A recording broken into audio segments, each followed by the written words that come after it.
YouTube திறந்தாலே உங்கள் interview தான் அதிகமாக இருக்குது. அது எப்படி இருக்குது இப்போ நான் ஷார்ட் ஃபிலிம் பண்ணேன். ஸோ அந்த நேரத்தில் என்ன அந்த அளவுக்கு யாருக்குமே வெளியில் தெரிஞ்சிச்சு. ஒரு சில பேர்த்துக்கு தான் தெரிஞ்சிச்சு. இந்த ஃபெஸ்டிவலுக்கு அப்புறம் தான் வந்து நான் நிறைய பேசும் படமாக இப்போ நிறைய இடத்துல நான் பேசுகிற மாதிரி தெரியப்பட்டிருக்கேன் போது ரொம்ப சந்தோஷமா இருக்குது. பட் இருந்தாலும் இன்னும் அந்த ஷார்ட் ஃபிலிமில் தெரிஞ்சிருந்தா இன்னும் சந்தோஷமா இருந்திருக்குமேன்னு ஒரு சின்ன ஒரு கில்ட்டி ஃபீல் இருக்குது. டிராஸ்டிக் சேஞ்ச் உங்களை பார்க்க முடிஞ்சது. ஸோ கிட்டத்தட்ட 30 கிலோ வந்து கம்மி 40 கிலோ 40 கிலோ. ஓகே. ஜிம் ஒரு ஜிம்மு 2 ஜிம்முலாம் கைவிட்டு எண்ண முடியாத அளவுக்கு ஜிம்முக்குலாம் ஜாயின் பண்ணிட்டேன். அவன் வேணும்னு என்ன வச்சு வேலை வாங்குறானா, அவன் இருக்கிற எல்லா மிஷினையும் துடைக்க விடுறானா, இல்லை அவன் இருக்கிற எல்லா ஜிம் பொருளையும் என்ன வச்சு தான் அடுக்க விடுறானான்னு தெரியாது. அப்பா அம்மா வந்து முன்னாடி என்ன ஏற்றுக்கல. நான் 14 வயசுல இருக்கும்போது, அதனால தான் நான் ஓடி அதெல்லாம் சொன்னீங்க.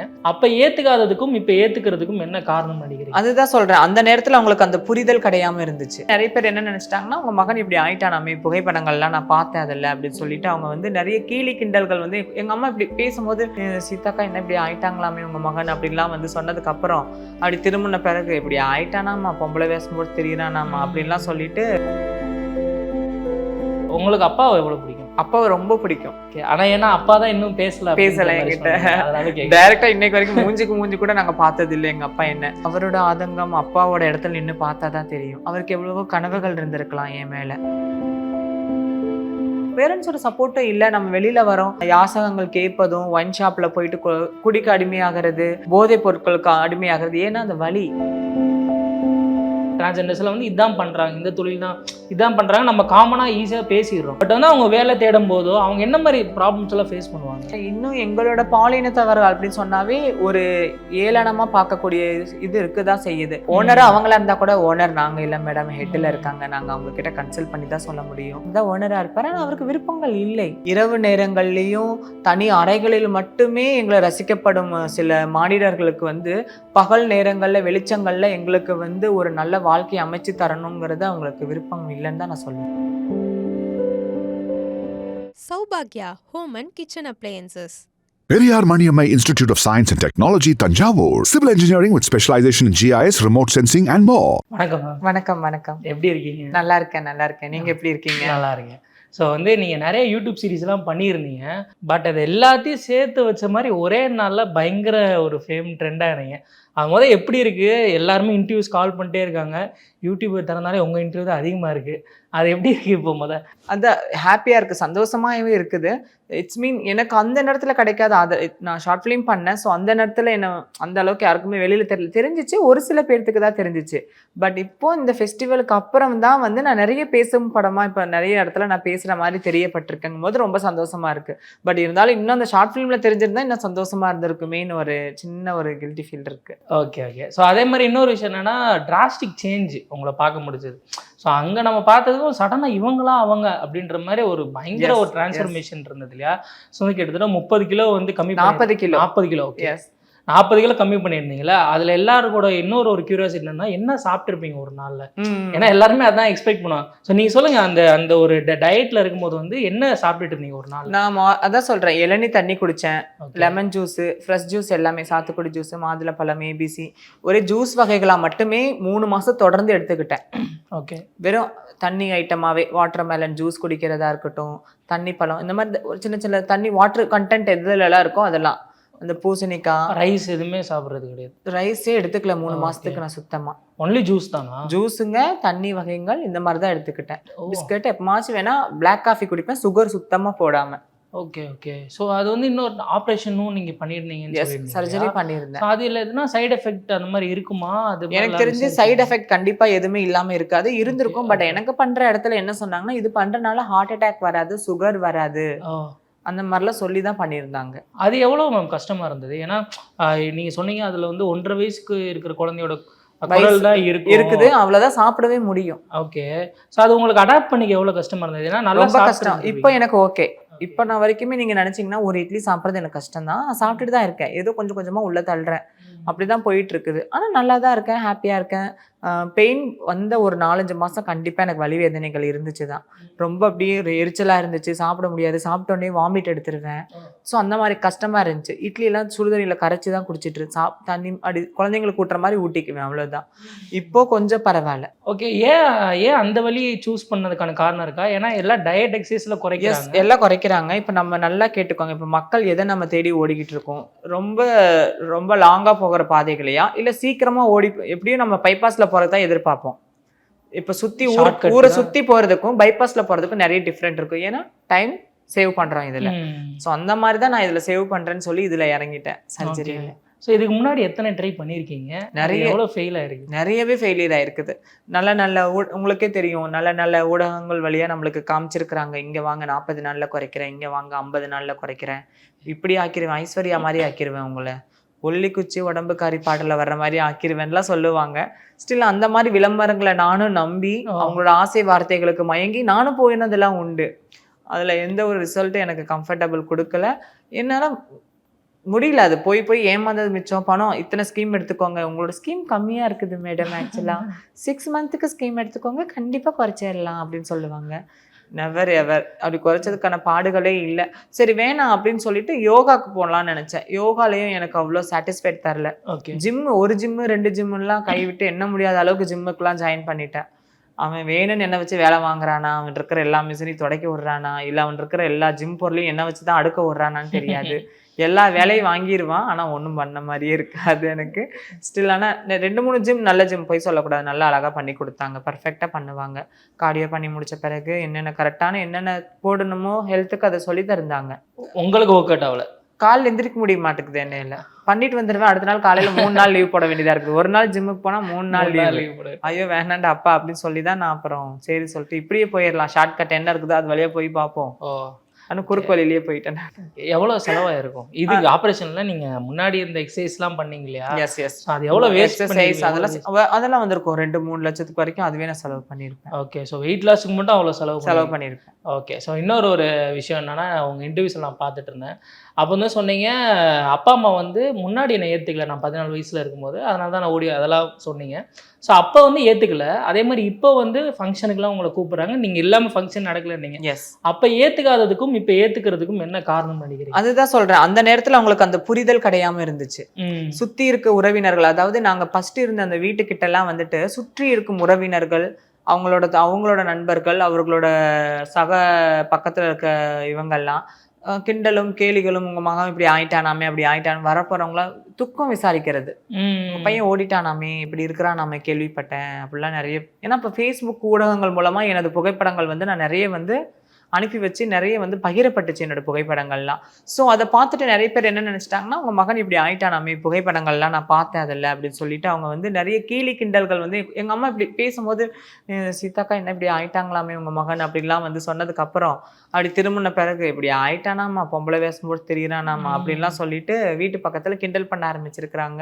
சரின்னு சொல்லிட்டு அம்மா இதெல்லாம் தாங்க முடியாமல், நம்மளுக்கு ஒரு பெண் குழந்தை ஒரு ஆண் குழந்தை இருக்காங்க, ஸோ அவங்களோட வருங்காலங்களில் எதுவும் பிரச்சனை ஆயிடக்கூடாதுன்னு அந்த இடத்தையே வந்து மாறி வேற பக்கம் போயிட்டாங்க எனக்காக எல்லாமே. ஸோ அதோட ஆதங்கமாக இருக்கலாம், ஸோ அதோட வழிகளாக இருந்திருக்கலாம். அதனால என்கிட்ட ரொம்ப நாள் பேசாமையே இருந்தாங்க. அதுக்கப்புறம் ஒரு சின்ன விபத்தின் மூலமா நாங்க 2 பேரும் பேச ஆரம்பிச்சோம். இன்னைக்கு ஃபேமிலிக்குள்ள நல்லா மிங்கிள் ஆயிட்டோம். ஓகே. ஸோ அந்த ஒரு ஆக்சிடென்ட் தான் உங்களை சேர்த்துருக்கு. எஸ். ஓகே. ஸோ உங்களுக்கு அப்பாவை எவ்வளோ பிடிக்கும்? அப்பாவை ரொம்ப பிடிக்கும். ஓகே. ஆனா ஏன்னா அப்பா தான் இன்னும் பேசல என்கிட்ட. டைரக்டா இன்னைக்கு வரைக்கும் மூஞ்சி கூட நாங்க பார்த்தது இல்லை எங்க அப்பா. என்ன எவ்வளவோ இப்ப இன்டர்வியூ கண்டிப்பா பார்த்துட்டு இருந்திருப்பாரு, என்னை பத்தி எல்லாமே தெரிஞ்சிருக்கும். நான் ஒரு நாள் இப்ப வரைக்கும் எங்க அப்பா கூட ஃபோன் பண்ணி எனக்கு ஒரு விஷ் பண்ணதே இல்லை. அம்மா ஃபோன் பண்ணுவாங்க, அம்மா என்ன கலக்கிட்டு இருக்க போல இருக்குது அப்படிலாம் சொல்லிட்டு இருந்தாங்க, விஷ் பண்ணாங்க தங்கச்சி அம்மா எல்லாருமே. உங்களுக்கு ஏன் அப்பா வந்து இன்னும் நம்ம பேசலன்னு தோணுது? ஏன் அவர் இன்னும் பேசல? அவருக்கு அவரோட ஆதங்கம் அப்பாவோட இடத்துல நின்று பார்த்தா தான் தெரியும். அவருக்கு எவ்வளவோ கனவுகள் இருந்திருக்கலாம் என் மேல. தன் மகன், எங்க அப்பா வந்து எப்படின்னா ஒரு ஜிம் மாஸ்டர் ஆக்சுவலா. ஓகே. அவர் ஜிம் வச்சுட்டு இருந்தவர், அவருக்கு பாடிலாம் ஜிம் பாடி. அவருக்கு என்ன ஆசைன்னா எங்களெல்லாம் ஒரு ஜிம் பாடி ஆக்கணும், ஸ்டேஜ் எல்லாம் ஏற்றணும். என் தம்பி இப்போ வரைக்கும் ஏறி ஜெயிச்சிருக்கான். ஓ அப்படியா? எஸ், என் தம்பியும் ஏறி ஜெயிச்சுட்டு வந்துட்டான். ஃபோட்டோக்கள்லாம் நிறையவே இருக்குது. ஸோ அவருக்கு அந்த மாதிரி ஆசை.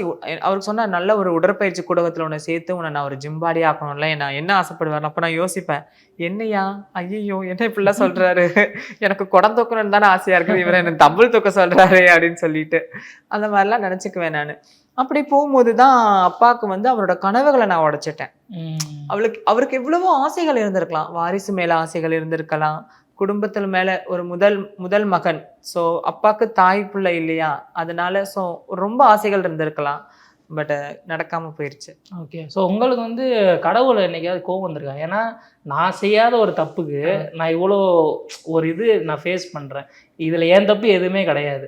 ஆனாலுமே நான் இவ்வளோ கஷ்டத்தையும் வலியும் நான் ஃபேஸ் பண்ணுறேன் அப்படின்னு நீங்கள் என்னைக்காவது ஃபீல் பண்ணியிருக்கீங்களா? என்ன நினைப்பீங்க நீங்கள்? அந்த சின்ன வயசுல நினைச்சிருக்கேன், நான் மட்டும் டிஃப்ரெண்டா இருக்கணும்னு நினைச்சு நான் ஃபீல் பண்ணியிருக்கேன். நான் வந்து ஆதங்கப்பட்டிருக்கேன். அதுக்கப்புறம் புரிதல் வந்த பிறகு கடவுள் மேல கோவிச்சு அது ஒண்ணுமே பண்ண முடியாதுன்னு தெரிஞ்சுக்கிருச்சு. இது வந்து ஏன்னா கடவுள் சொல்லி நான் போய் அப்படி ஆகல. ஏதோ ஒரு மாற்றம், ஏதோ ஒரு மரபணு மாற்றம் தான் இது கண்டிப்பா. அது எப்படியோ தெரியல, அது கடவுள் விட்ட வழியோ இல்ல எப்படியோ ஏதோ ஒரு மூலமா நான் இப்படி ஆயிட்டேன். அதுக்காண்டி நான் கடவுளை கோவிச்சுக்க முடியாது. கடவுளை கோவிச்சுக்கிற அளவுக்கு நான் ஒரு பெரிய மனுஷியும் கிடையாது. இன்னைக்கு ஒரு இடத்துல நல்ல இடத்துல நான் இன்னைக்கு இருக்கனாலும் அது கடவுளோட பிரார்த்தனை இல்லாம கண்டிப்பா நடக்காது. எல்லா கடவுளோட பிரார்த்தனையா தான் இருக்கும்.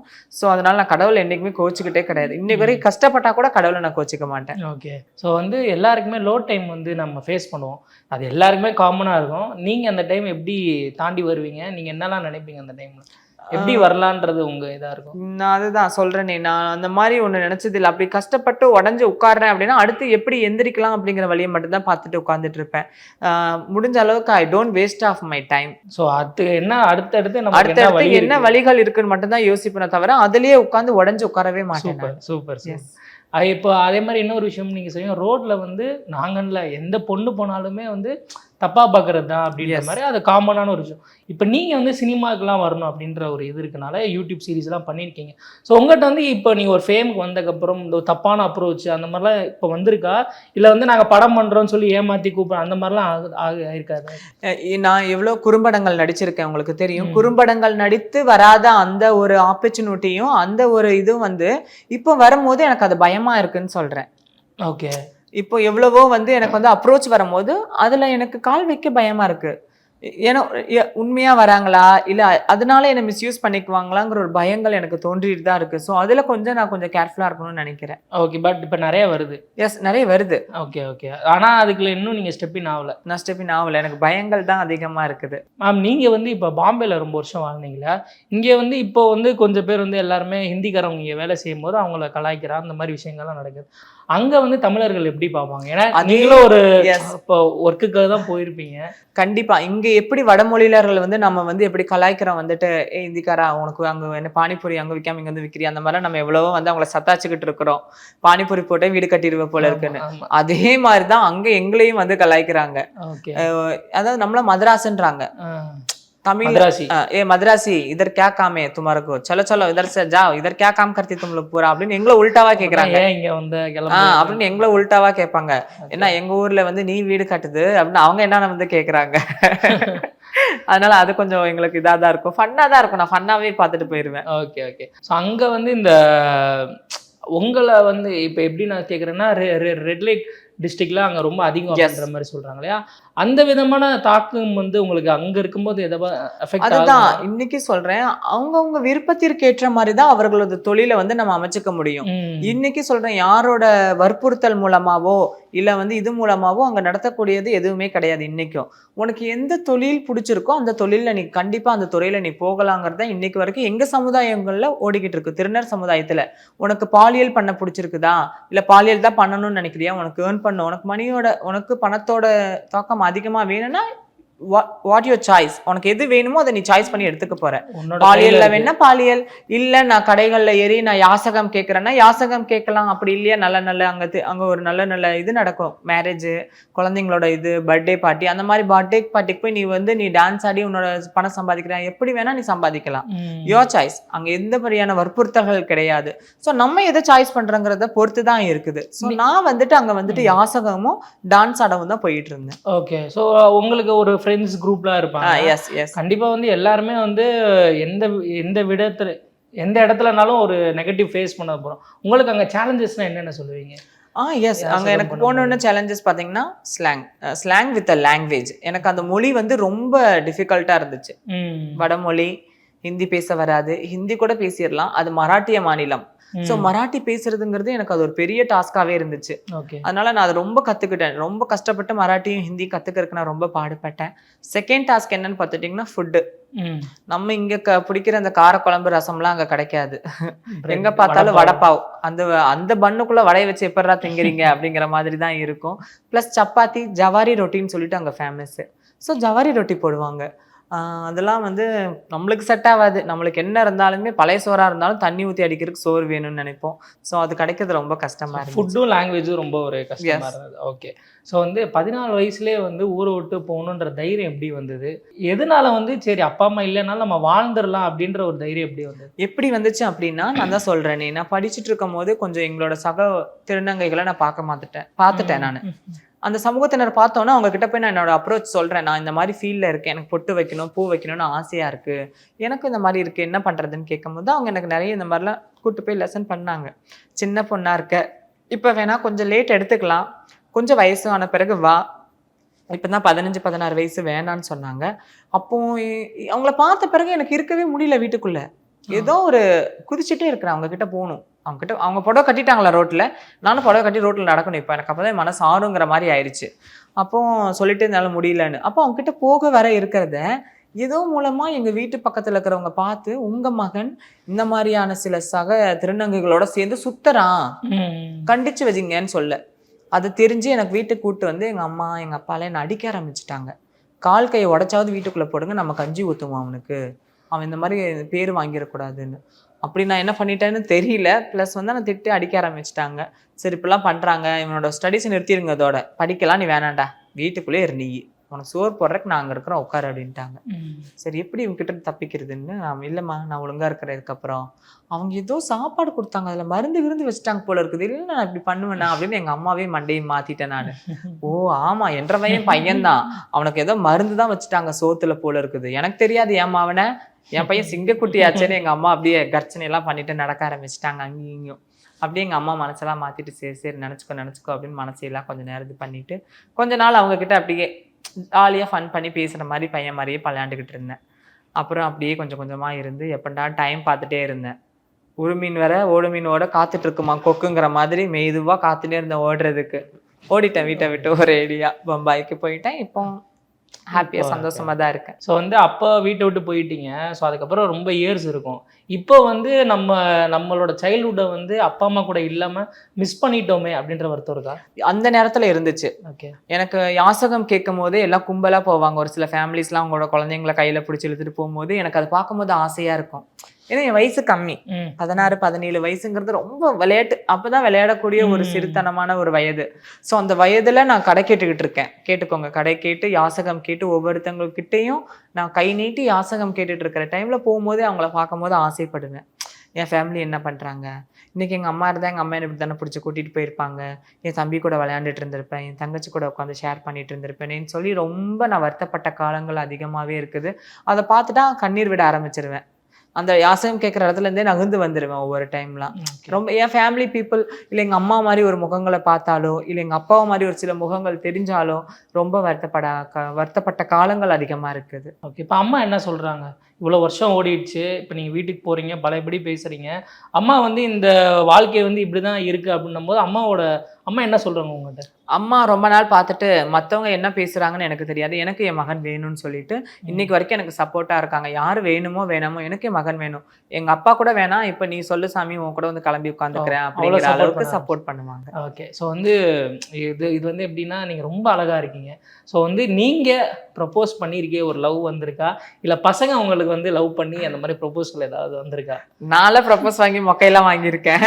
அப்போல்லாம் அந்த நேரத்துல எல்லாம் ப்ரப்போஸ் அழகா இருக்கடா லவ் பண்ணலாமா கேட்டா, ஏய் உனக்கு வேறு வேலை இல்லை போ அப்படின்லாம் சொல்லிடுவாங்க. ஸோ நானும் ப்ரப்போஸ் பண்ணியிருக்கேன், மொக்கெல்லாம் வாங்கியிருக்கேன். அப்புறம் எனக்கு ப்ரப்போஸ் பண்ணியிருக்காங்க. நீங்கள் என்ன நானும் அப்போ அவங்க மட்டும் கெத்து காட்டுறாங்க, நான் என்ன பண்ணுறது, எனக்குலாம் எவ்வளோ டைம் இல்லைன்னு சொல்லிட்டு நானும் சீன் போட்டு போவேன். உடனே சொன்னா ஒரு வேலை என்ன டக்குன்னு சொல்கிறாள்னு நினச்சிக்குவான்னு சொல்லிட்டு எனக்கு டைம் இல்லை யோசிச்சு சொல்கிறேன்னு வந்துடுவேன். ஓகே. ஸோ வந்து அடுத்து வந்து நமக்கு லவ் பண்ணி மேரேஜ் பண்ணலாம் அந்த மாதிரி பிளான்ஸ் எல்லாம் இருக்கா? என்ன இப்போ யோசிக்கிறீங்க? இல்லை அந்த மாதிரி பிளான் எல்லாம் எனக்கு எதுவுமே கிடையாது. ஓகே. ஸோ வந்து ஒன்லி கெரியர் தான் ஃபோக்கஸ். எஸ், கரியரில் ஃபோக்கஸ் பண்ணுறேன். வாழ்கிற வாழ்க்கை நிம்மதியாக வாழ்ந்தால் போதும், அது யார் கூட சேர்ந்து வாழணும்னு இல்லை. ஸோ நிம்மதியான வாழ்க்கைக்கு தனியாக இருக்கிறது தான் ஒரு மருந்துன்னு நான் நினைக்கிறேன். கல்யாணம் இன்ட்ரெஸ்ட் இல்லைன்னு சொல்லிட்டீங்க, பட் ஃபியூச்சர்ல ஒரு குழந்தைய அடாப்ட் பண்ணிக்கிற மாதிரி ஐடியாஸ் எல்லாம் இருக்கு? எனக்கு சின்ன வயசுல இருந்து அந்த ஒரு ஆசை இருந்துச்சு, ஒரு குழந்தையை எடுத்து வளர்க்கணும் அப்படின்னு சொல்லிட்டு. ஏன் அப்படி சொல்றீங்கன்னா, எங்களோட திருநர் சமூகத்துல கூட நிறைய பேர் அந்த மாதிரி அடாப்ட் பண்ணி எடுத்து வளர்த்து கல்யாணம் பண்ணி கொடுத்துலாம் வாழ வச்சிருக்காங்க. ஓகே. ஸோ அதனால எனக்கு அந்த ஆசை இருந்துச்சு, ஒரு குழந்தையை நம்மளும் எடுப்போம். அதாவது ஆண் துணையோட தான் எடுக்கணுங்கிற எந்த ஒரு அவசியமே கிடையாது. நம்மளும் ஒரு குழந்தையை எடுத்து வளர்க்கலாம். ஏன்னா இன்னைக்கு வரைக்கும் திருநர் சமூகத்துக்கு ஒரு குழந்தையை அடாப்ட் பண்றதுக்கு எந்த ஒரு இதுவும் இல்லைன்னு நினைக்கிறேன். லீகலா எதுவுமே இல்லை. எதுவும் இல்லை. அதனால இதா இருக்கு. பட் என்னைக்காச்சும் ஒரு ஃபியூச்சர் நல்லா, ஏன்னா நான் ஃபர்ஸ்ட் செட்டில் ஆகணும், நான் அந்த குழந்தையை பார்த்துக்கணும், நான் இல்லாத டைம்ல அந்த குழந்தை இன்னும் நல்லா வளரணும் அப்படிங்கிறது எனக்கு எனக்கு எனக்கு ஒரு இது இருக்குது. நம்ம வாங்கணும், எடுத்தோம், வளர்த்தோம் அப்படி இருக்கக்கூடாது. நம்ம வாழ்ற வாழ்க்கை அந்த குழந்தைக்காக இருக்கணும். அந்த குழந்தை வளர்ந்து அந்த குழந்தை என் பேரை சொல்லணும். கண்டிப்பா எங்க அம்மா இவ்வளோ கஷ்டப்பட்டு என்னை வளர்த்தாங்க, ஒரு இடத்துல என் குழந்தை போய் நிக்கிறத பார்க்கும்போது அது எனக்கு சந்தோஷமா இருக்கணும். ஸோ கண்டிப்பா ஒரு குழந்தைய நான் அடாப்ட் பண்ணுவேன், எடுத்து வளர்ப்பேன்னு ஒரு ஆசை இருக்கு. ஓகே. ஸோ இப்போ இந்த கொஸ்டின் வந்து எதுக்குன்னா, இப்போ உங்களை மாதிரி நிறைய பசங்க இருந்திருப்பாங்க, உங்க ஏர்லி ஏஜ்ல இந்த மாதிரி இதெல்லாம் இருந்திருக்கும். ஸோ பேரண்ட்ஸும் அவங்களை சப்போர்ட் பண்ணணும் இல்லையா? நீங்கள் தனியாக ஒரு லைஃப்ல ஒரு இவ்வளோ தூரம் வந்துட்டீங்க. ஸோ நீங்கள் அந்த பேரண்ட்ஸ்க்கு இந்த விஷயம் சொல்லணும் அப்படின்னா சொல்லுங்க. ஏன்னா நீங்கள் ஒரு வீடு வாங்கியிருந்திருக்கலாம், உங்களோட ஒரு தனியாக நீங்கள் ஏர்னிங்ஸ்லேயே எல்லாம் பண்ணியிருக்கீங்களா? ஸோ என்னால் நான் தனியாகவே பண்ணிட்டு இருக்கேன், ஒரு ஃபேமிலி எனக்கு சப்போர்ட் பண்ணுச்சுன்னா என்னால் இதோட தாண்டியும் பண்ண முடியும் அப்படின்னு நீங்கள் சொல்லணும்னா என்ன? அதுதான் இன்னைக்கு நான் சொல்றது என்னன்னா, பெற்றோர்கள் தன்னோட குழந்தைகள் இப்படி இருக்குது அப்படி சொன்னா அவங்களை கூப்பிட்டு போய் கவுன்சிலிங் பண்ணி பாருங்க. கவுன்சிலிங்ல இல்ல, குழந்தை ஃபுல் அண்ட் ஃபுல்லாவே மாறுறதுக்கு தயாரா இருக்காங்க அப்படின்னா நீங்க சப்போர்ட் பண்ணுங்க. நீங்க விட்டுறனால தான் வெளியில சில திருநங்கைகள் தடம் மாதிரி போறாங்கன்னு நினைக்கிறேன் நான். இன்னைக்கு பேரண்ட்ஸோட சப்போர்ட் இருந்துச்சுன்னா அந்த குழந்தை கண்டிப்பா சொல்றேன் கரெக்டான வழியில வரும். பேரண்ட்ஸோட சப்போர்ட்டும் இல்லை, நம்ம வெளியில வரோம், அவங்களோட சப்போர்ட்டும் இல்லாம யாசகங்கள் கேட்பதும், ஒயின் ஷாப்ல போயிட்டு குடிக்கு அடிமையாகிறது, போதைப் பொருட்களுக்கு அடிமையாகிறது. ஏன்னா அந்த வழி, அம்மா அப்பாவும் பேச மாட்டாங்க, நம்மளுக்கு சுத்தி யாரும் இல்லை, நம்ம எதுக்காக வாழ்ற வாழ்க்கை இப்படி இருக்குது, கடவுள் இப்படி படைச்சிட்டாரு நம்மளங்கிறதுல ட்ரக்ஸ்ல நிறைய பேர் இதாயிடுறாங்க. ஸோ ஃபேமிலியோட சப்போர்ட் இருந்துச்சுன்னா, ஒரு அம்மா இருப்பாங்க, ஒரு அப்பா இருப்பாங்க, கையை பிடிச்சி நடப்பாங்க, உங்க பிள்ளைங்களை நீங்க பக்கத்துல இருந்து நீங்க ஊக்குவிச்சாதான் குழந்தை கரெக்டா. அதான் சொல்றேன், ஒரு தாய் தந்தையினர் வழியா மட்டுமே ஒரு குழந்தை நல்லபடியா வர முடியும். ஸோ நீங்க முடிஞ்ச அளவுக்கு அவங்கள கை விட்டுறாதீங்க, நல்லா பார்த்துக்கோங்க அவங்களன்னு தான் நான் சொல்லுவேன். ஸோ அவங்க கிட்ட இருந்து இப்போ நான் வந்துட்டேன், ஒரு நல்ல இடத்துக்கு போனேன், ஒரு நல்ல இடத்துல இருந்தனால நான் செட் ஆயிட்டேன். எல்லா திருநர் சமூகத்திலயுமே ஒரு நல்லவங்க இருப்பாங்களான்னு கேட்டாலாம் சொல்ல முடியாது நம்ம கிட்ட. ஸோ ஒரு இடத்துல போய் மாட்டிக்கிறீங்க, அந்த இடம் சரி கிடையாது, உங்களை அடிச்சு உங்களோட வருமானத்திற்காக உங்களை அவங்க யூஸ் பண்ணிக்கலாம். அப்படிங்கும் போது உங்களோட வருமானத்தை பார்ப்பாங்களோ தவிர நீங்க எப்படி வேணா போ, நீ எந்த போதை பொருட்களுக்கு அடிமையாகு, நீ ஏதோ ஒரு தொழில் செஞ்சு நீ உன்னோட உடல்களை நீ ஏதாவது வியாதிகளை வாங்கிக்கோ, ஆனா எனக்கு தேவை உன்னோட வருமானமும் உன்னோட பணமும் அப்படின்னு இருந்துச்சுன்னா அது செட் ஆகாது இல்லையா? சோ உங்க மகன் உங்ககிட்ட இருந்தா நீங்க எடுத்து பேசலாம், என் மகன் எதுக்கு அங்க போகணும் இங்க போகணும், என்கிட்ட இரு, நீ வா, படிக்கணும்னு ஆசைப்படுறியா, படிசாமி, இன்னும் வேற இடத்துல போகணுமா, நல்ல வேலைக்கு போ அப்படின்னு நீங்க சொன்னீங்கன்னா எவ்வளவோ குறையும்னு சொல்றேன். ஸோ இப்போ உங்க ஃப்ரெண்ட்ஸ் எல்லாம் இருப்பாங்க இல்லையா? ஸோ அவங்களாம் ஏதாவது வேலை தேடும் போது ஆப்வியஸாக இருந்திருக்கும், அங்கே என்ன சொல்லுவாங்க? ஏன்னா இப்போ எல்லாருமே பேசிக்காக சொல்லிடுறாங்க, இந்த மாதிரி இவங்களாம் டிரான்ஸ்ஜெண்டர்ஸ்லாம் இதான் பண்ணுறாங்க, இந்த தொழில் தான் இதான் பண்ணுறாங்க, நம்ம காமனாக ஈஸியாக பேசிடுறோம். பட் அவங்க வேலை தேடும் போதோ அவங்க என்ன மாதிரி ப்ராப்ளம்ஸ் எல்லாம் ஃபேஸ் பண்ணுவாங்க? அதுதான் இன்னைக்கு சொல்றேன், இன்னும் எங்களோட பாலினத்தவர்கள் அப்படின்னு சொன்னாவே ஒரு ஏளனமா பார்க்கக்கூடிய இது இருக்குதான் செய்யுது. ஸோ இன்னைக்கு வேலை தேட போனா இவங்களுக்கா சரி யோசிச்சு, நான் ஓனரா அவங்களா இருந்தா கூட, ஓனர் நாங்க இல்லை மேடம், ஹெட்ல இருக்காங்க, நாங்க அவங்க கிட்ட கன்சல்ட் பண்ணி தான் சொல்ல முடியும், நான் எதுவும் டக்குன்னு என்னால சொல்ல முடியாது, அவர் இங்க இல்லை, அவங்க ஃபாரின்ல இருக்கிறாரு, நாங்க பேசிட்டு கண்டிப்பா உங்களுக்கான பதில் சொல்லுவாங்க மேடம் அப்படின்னு சொல்லுவாங்க. அவர் தான் ஓனரா இருப்பாரு, ஆனால் அவருக்கு விருப்பங்கள் இல்லை. ஓகே. அவரோட விருப்பங்கள் எல்லாம் இரவு நேரங்கள்லயும் தனி அறைகளில் மட்டுமே எங்களை ரசிக்கப்படும் சில மானிடர்களுக்கு பகல் நேரங்கள்ல வெளிச்சங்கள்ல எங்களுக்கு ஒரு நல்ல வாழ்க்கையை அமைச்சு தரணுங்கிறது அவங்களுக்கு விருப்பம் இல்லைன்னு தான் நான் சொல்லுவேன். ஓகே. ஆமா, அதே மாதிரி வீடு தேடுறது சென்னையில எல்லாருக்குமே கஷ்டம். ஸோ குறிப்பா ஒரு டிரான்ஸ்ஜெண்டர் நம்ம தனியா வாழணும்னு நினைக்கும் போது, ஒரு வீடு எடுத்து வாழணும்னு நினைக்கும் போது அவங்க என்ன மாதிரி கஷ்டம்லாம் ஃபேஸ் பண்ணுவாங்க? அதுதான் சொல்றேன், எங்களோட திருநர் சமூகத்திற்கு இப்போ ஒரு வீடு கொடுக்கறதா இருந்தானா ஒரு 10,000 ரூல்ஸ் ஆச்சு வச்சிருப்பாங்க.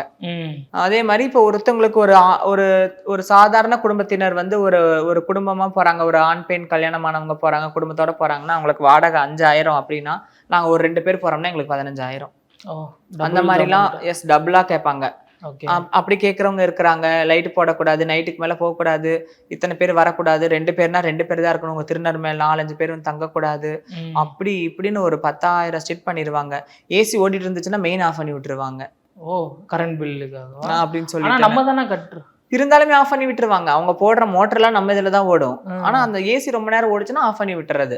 ஓகே. கரண்ட் ஏதாவது ஆயிரும் அப்படின்னு சொல்லிக்கலாம். எவ்வளவோ எங்க திருநர் சமுதாயத்தை நான் பார்த்துட்டு தான் இருக்கிறேன். வீடு வந்து ஒரு வீடு தேட மாட்டாங்க, 10,000 வீடு தேடுவாங்க. 10,000 டிஸ்ட்ரிக்ட் கொடுத்துட்டு தான் இருக்கிறாங்க. இப்படி இருக்கக்கூடாது, அப்படி இருக்கக்கூடாது. ஒவ்வொரு இடத்துக்கு போனா இப்போ நிறைய கேஸ்ட் வைஸ் பார்க்குறாங்க, இது வைஸ் பார்க்குறாங்க. உங்களுக்கு தெரியும், இந்து முஸ்லீம் கிறிஸ்டின் கூட பார்த்துட்டு தான் விடுறாங்க. அந்த மாதிரி கூட பண்றாங்க. பூஜை போடக்கூடாதும்பாங்க, விளக்கு ஏற்றக்கூடாதும்பாங்க, ஒரு இடத்துல வந்து பஜனை பண்ணக்கூடாதும்பாங்க. எவ்வளவோ இருக்குது. ஸோ அதெல்லாம் வந்து தாண்டி வீடு கிடைக்கிறது ரொம்ப கஷ்டம் சென்னையில கண்டிப்பாலுமே. Okay, okay. ஸோ உங்களுக்கு ஸ்கூல் ஃப்ரெண்ட்ஸ்லாம் இருப்பாங்களா? அவங்களெல்லாம் மீட் பண்ணீங்களா? இப்போ அவங்களாம் என்ன சொன்னாங்க? நான் இத்தனை வருஷத்துல நான் மீட் பண்ணது என் கூட படிச்ச ஒரு 2, 3 பசங்களை தான் நான் பார்த்துருப்பேன். ஓகே. அந்த 2, 3 பசங்க மட்டும் தான் பேசுறாங்க. இன்னும் என்னோட ஃபுல் கேங்லாம் என்ன டைம் கிடைக்கல, எனக்கு போகிறதுக்கான டைம் கிடைக்கல. ஆனா பார்த்தா கண்டிப்பா சந்தோஷப்படுவாங்க.